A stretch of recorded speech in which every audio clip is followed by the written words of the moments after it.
My husband refused to give me the attention I deserved, so I started an affair. Welcome to Storly. For more wild stories, make sure to hit that subscribe button. Also, quick friendly reminder that this video will have 2 stories. Me, 38 female, and my spouse, 42 male, have been married for 10 years. Unfortunately, our bed life hasn't been very good for a while now. I've tried talking to addressing the lack of affection, but there had been no improvement. This caused a lot of issues. We got along, but I felt unsatisfied and even resentful. Basic affection almost non-existent, and if we do have intimacy, it's just about them getting off. I have a co-worker, 44 male, who started lightly flirting last year. We would talk a bit in passing.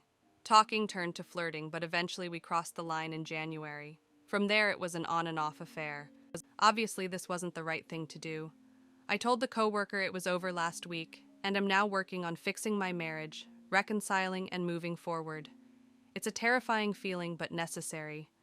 I plan on writing 1 detailed letter and 1 less detailed and letting them choose which they'd prefer. Honestly, I don't think reconciliation will be realistic. If things didn't improve before, I don't see it happening now. I hope and wish, but we will see. I guess I just wanted to let this out. I didn't want to make this too long, but I'll answer whatever questions are asked. Well, your husband isn't doing particularly well as a spouse in your eyes, and I can see why. I don't know how far you went trying to fix things. I don't believe you should have to go too far to keep something that both of you have to work on as a team. But I also don't know if you made it clear for him that root of the issue is whatever is it that's missing in the bedroom. But cheating to satisfy what you're missing is not the answer. It's never the answer. This had been going on for about 4 years. Felt like roommates. No affection, rarely naughty time, and it was just about him getting off. I cried, begged for him to come to counseling, and tried fixing it any way I could. He brushed it off. Then I started an affair that's been going on throughout this year. No, I'm not excusing what I've done, just giving context to the road traveled. So I decided to tell my husband. I accepted the fact that my marriage won't improve, and that I just have false hope, and it would be best to let him know what I've done, and accept that divorce is most likely the next step.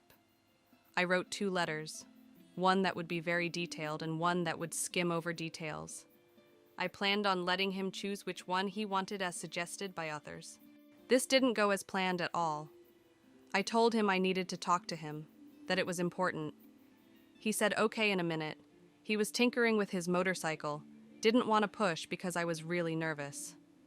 But when he was done, he was in the living room watching TV. I approached and told him we needed to talk. He said, "What do you want? I'm watching TV." I told him it's important. He said, "Can't it wait?" I walked off. An hour goes by and I go downstairs and he's gone. I call him and ask where he was. He said he went to his friend's house. I said, "Why would you just leave when I said we needed to talk?" He said, "Geez, relax, we can talk later." I hung up and started packing. I've been brushed off so many times during our marriage, and I'm done with it. Called my best friend, who knew everything and had even tried talking to him for me a few times about the neglect I felt. She said if I needed to, I could move in with her, so that was now the plan. Husband gets back while I'm still packing and asks what I'm doing. I said leaving. He said, "What the hell is your problem?" This is when I lost it. Again, not saying this is okay. But this shows the amount of anger and resentment that I have. I didn't realize just how much resentment I had built up. I don't yell, but I began yelling at the top of my voice. Me. I'm done. I'm done being your F-king roommate. I'm done begging you to show affection. I'm done begging to talk to you. I'm done trying to fix things by myself. Him. Geez, you're so dramatic. Heaven forbid I can relax for a bit. Me. All you do is relax. That's fine, don't worry about it. I'm not bugging you anymore. Him. God, what is it? Me. Don't worry about it. You never worried about it. Have laid next to you, crying my eyes out, begging for you to give a damn, begging you to just hold me, kiss me, hug me. Hell, make love to meme consistently. I've begged you to come to counseling or do anything that would show I'm not in this alone. Him. Oh, here you go, boo-hoo. If you're so unhappy, how about you find someone else to screw around with? Me. I have. Him. What? Me. Since January. Him. Are you serious? Me. Oh, now you care. Now that someone else has been doing what you were supposed to be doing, now you care. Nabu who right. The screaming match continued, and I showed him the letters that I had wrote, but just said bluntly what I had been doing. Again, I never yell, but I lost it. This was years of frustration triggered by being brushed off yet again. My best friend showed up. We were still arguing, grabbed my bags and left. I was still going off in the car the entire ride. When we got to her place, I fell to my knees and started screaming, "This isn't what I wanted," over and over. Just completely broke. Because this really isn't what I wanted. I was so beyond happy when we got married. We were so in love. I don't know why it changed, and at this point it didn't matter. It was over and I helped bury it. My hope died right then too. People say, "Why don't you just leave?" It was hope, as silly as you may think that is. It was hope that things would change. Even when you know it's unrealistic, you make yourself believe that maybe things can get back to where they were. I always felt guilty, but also always felt neglected, brushed aside and pushed away. This made me angrier and cover than I realized. My best friend just held me and tried to calm me down.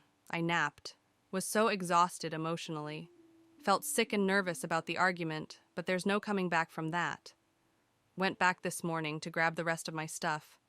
He made some sly comments, which I ignored. Just told him I would be staying with my friend permanently, but will continue paying my half of the bills until things are settled. Would be unfair to leave him to pay everything. He said, "You're probably going to be staying with some guy." I just responded with, "Whatever, bye." The reality is that I should have left a long time ago. Instead, I stayed and became something I never wanted to be. But again, saying just leave is so easy until it's you in that situation. This was supposed to be forever, but nope. So yeah, that's my update. I apologize if this is long or unclear or anything. Also, apologize if this is triggering, but again, just goes to show how bad things got. This is my reality. I'm sorry for what happened to both of you. This is very sad and painful. There are deeper issues at play here for sure, but both of you should and could have done better as adults. At least you don't have children together and can end this toxic cycle of hope and not taking responsibility. I wish you all the best, OP. Fiancé cheated on me in a gym. It's been nearly a year since it happened, and I still haven't processed it properly. I thought I had met my dream girl. She honestly came across as the sweetest and most innocent person, but she was living a double life right under my nose. We had been engaged for a few months and were very excited about starting our life together. We were quite young, in our 20s. I was working my butt off in 2 jobs to get us set up financially. She had a job, but it was a small salary, and she was still studying on the side. I was extremely committed and wanted to give us a good life.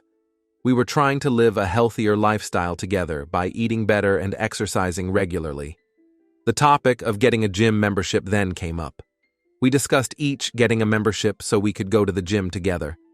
Anyway, then one day she told me out of the blue that she had signed herself up at a different gym instead of the original one we planned on going to. I didn't think much of it and didn't mind. I thought it was a bit weird, but I was happy to gym alone at the original one. Her new gym was too far away from where I lived. We weren't living together. So, a little while goes by, about a week. She's gone to the gym a few times. I've been nice, asked if she's enjoying it, etc. All seems okay, but she starts acting a bit weird. She is being distant and snappy, and I don't know why. A few days pass, and it just gets worse. She starts becoming extremely aggressive towards me for no reason and wouldn't open up. This started to give me a very suspicious feeling, and I wanted to figure out what was going on. So I did some digging and remembered that she logged in onto her Instagram a while ago on my computer. I checked and thankfully still had access to her account, but what I found was horrifying. I found a long chat between her and a guy who worked at the gym. The chat spanned over a week or so and started fairly casual, like, "Thanks for helping me sign up," etc. But then it got very naughty very quickly.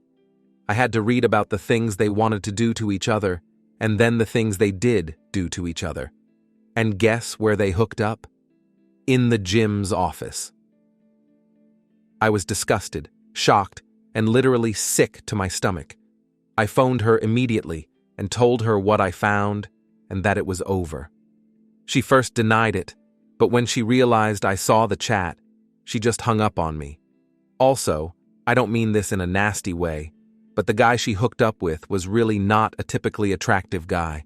I'm a good-looking guy. Tall, green eyes, dark hair, and toned. She went for a slob over me and I can't understand why. I then phoned her parents to tell them what happened. At first they said, "That's impossible. She's nothing like that." I then sent them the chat.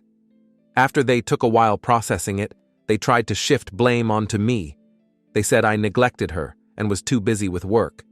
WTF? I was working hard to provide for her. She never took accountability and never even apologized to me. Haven't spoken to her since. It feels traumatic. All I'm gonna say is that you dodged a bullet here. You were not married to her yet. You didn't need to go back to her or her deceitful family. Leave it in your past and move on. Thank you for staying till the end. Share your thoughts with us in the comments. Also hit that subscribe button and ring the bell to get new wild stories every day. See you on the next one.